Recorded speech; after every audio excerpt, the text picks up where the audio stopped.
আসসালামু আলাইকুম, সবাই কেমন আছেন? আলহামদুলিল্লাহ আমরা অনেক ভালো আছি।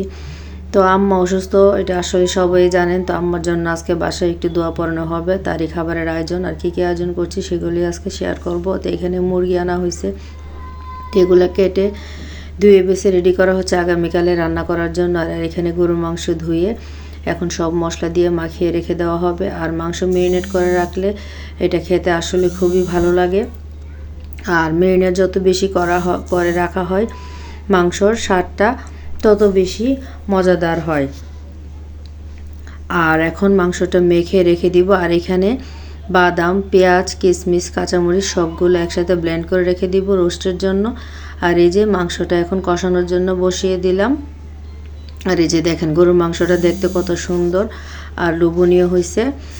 আর এই যে এখন এক এক করে প্রতিটা রান্না রেডি করে ফেলবো, যেহেতু নামাজের পর সবাই চলে আসবে, হুজুর চলে আসবে, তিন বাচ্চারা চলে আসবে। তো তাদের জন্যই আজকে মূলত এই আয়োজনটা। আল্লাহ পাক কার দোয়া কখন কবুল করে আসলে আমরা কেউ বলতে পারি না। কার দোয়ার হাত কবুল করে নিবে আমার আম্মার জন্য, এটা আল্লাহ পাকই ভালো জানেন। তারপর আমার আম্মা যেন সুস্থ হয়, আপনারা সবাই দোয়া করবেন। আর এখানে বেরেস্তা করে নেওয়া হয়েছে রোস্টের জন্য। আলুগুলো ভেজে মাংস দেওয়া হবে। আর এখানে মজাদার ডাল রান্না করা হইতেছে। আর টমেটো দিয়ে ডাল রান্না করলে আসলে খুব মজা হয়। তো এখানে রোস্টের জন্য মাংসগুলো ভেজে তারপরে রোস্টটা রান্না করা হবে।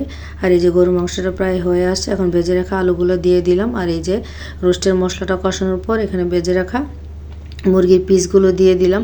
তো আসলে রান্না তেমন কোনো কিছু না, শর্টকাট আয়োজন। পোলাও, রোস্ট, গরুর মাংস আর ডাল। তো এখানে ফাইনাল সব কিছু রেডি করে ফেললাম। তো হুজুররা আসার আগেই রান্না শেষ করে সব রেডি করে বসে আছি।